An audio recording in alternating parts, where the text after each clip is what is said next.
സർക്കാരിനെ വിമർശിച്ച് ലത്തീൻ സഭ. തെരഞ്ഞെടുപ്പിൽ മൂല്യാധിഷ്ഠിത നിലപാടെടുക്കാൻ മെത്രാൻ സമിതിയുടെ ആഹ്വാനം. ജസ്റ്റിസ് ജെ.ബി. കോശി കമ്മീഷൻ റിപ്പോർട്ടിലെ ശുപാർശകൾ നടപ്പിലാക്കാൻ സർക്കാർ മുതിരുന്നില്ല. ചെല്ലാനം, ഫോർട്ട് കൊച്ചി ഉൾപ്പെടെ കടൽത്തീരം സംരക്ഷിക്കാനായി പ്രഖ്യാപിച്ച പ്രവർത്തനങ്ങൾക്കും വേഗതയില്ലെന്നും ലത്തീൻ സഭ. സർക്കാരിനെ വിമർശിച്ചും സാമുദായിക പ്രശ്നങ്ങൾ ചൂണ്ടിക്കാട്ടിയുമുള്ള ഇടയലേഖനം നവംബർ 30-ന് ലത്തീൻ പള്ളികളിൽ വായിക്കും.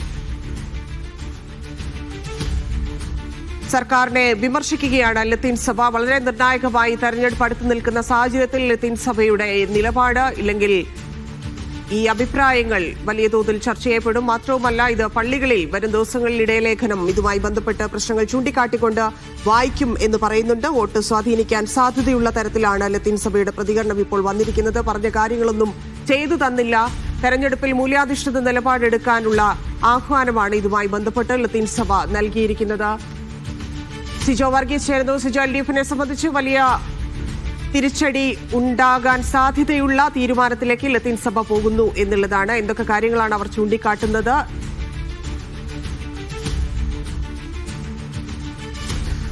ധന്യ, സർക്കാരിനെ വിമർശിച്ചും ഒപ്പം തന്നെ സാമുദായിക പ്രശ്നങ്ങൾ ചൂണ്ടിക്കാട്ടിയുമാണ് ഈ ഇടയലേഖനം പുറപ്പെടുവിച്ചിരിക്കുന്നത്. കക്ഷി രാഷ്ട്രീയ ചിന്തകൾക്ക് അതീതമായി വരുന്ന തദ്ദേശ തെരഞ്ഞെടുപ്പിൽ മൂല്യാധിഷ്ഠിത നിലപാട് എടുക്കണമെന്നാണ് ഈ മെത്രാൻ സമിതി ആഹ്വാനം ചെയ്തിരിക്കുന്നത്. വിഭജനത്തിന്റെയും വെറുപ്പിന്റെയും ഒപ്പം തന്നെ വളരെയധികം പ്രതിസന്ധികൾ നേരിടുന്ന ഒരു കാലഘട്ടത്തിലൂടെയാണ് സഭ കടന്നു പോകുന്നത്. അതുകൊണ്ട് തന്നെ ജാഗ്രതയോടും ഐക്യത്തോടും കൂടി മുന്നേറണമെന്നും ആഹ്വാനം ചെയ്തിട്ടുണ്ട്. ഒപ്പം തന്നെ ഏറ്റവും പ്രധാനമായും ഈ സമുദായാംഗങ്ങളുടെ ചില പ്രശ്നങ്ങൾ പരിഹരിക്കപ്പെടുന്നതിന് വേണ്ടി തയ്യാറാക്കിയ ജസ്റ്റിസ് ജെ.ബി. കോശി കമ്മീഷന്റെ റിപ്പോർട്ട് അത് പ്രസിദ്ധീകരിക്കാനോ അതുമായി ബന്ധപ്പെട്ട് മറ്റ് തുടർ നടപടികൾ സ്വീകരിക്കാനോ സർക്കാർ മുതിരുന്നില്ല. ഒപ്പം തന്നെ മുതലപ്പൊഴി മത്സ്യബന്ധന തുറമുഖത്തുണ്ടായ അപകടങ്ങൾ അതുമായി ബന്ധപ്പെട്ടിട്ടുണ്ടായ ശാശ്വതമായിട്ടുള്ള ഒരു പരിഹാരം അത് ഇതുവരെ കണ്ടെത്താൻ സർക്കാരിന് കഴിഞ്ഞിട്ടില്ല. ചെല്ലാനം, ഫോർട്ട് കൊച്ചി ഉൾപ്പെടെയുള്ള തീരപ്രദേശങ്ങളിൽ വലിയ രീതിയിലുള്ള പ്രതിസന്ധി അനുഭവിക്കുന്നുണ്ട്. ആ പ്രശ്നത്തിനൊന്നും ഒരു ശാശ്വത പരിഹാരം ഉണ്ടാക്കാനോ അതുമായി ബന്ധപ്പെട്ടിട്ടുള്ള തുടർ പ്രവർത്തനങ്ങൾക്ക് വേഗം കൂട്ടാനോ സർക്കാരിന് കഴിഞ്ഞിട്ടില്ല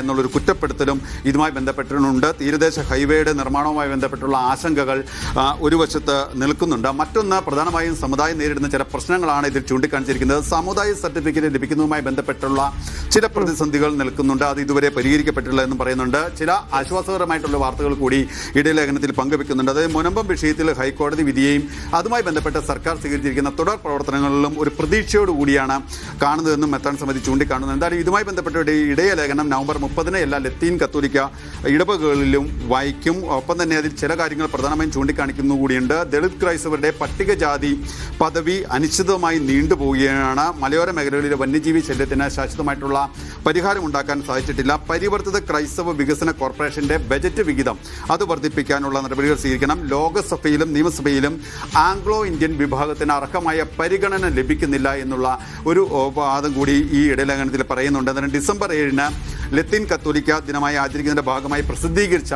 ഇടയലേഖനത്തിലാണ് ഇത്തരം ചില പരാമർശങ്ങളുള്ളത്. ധന്യ.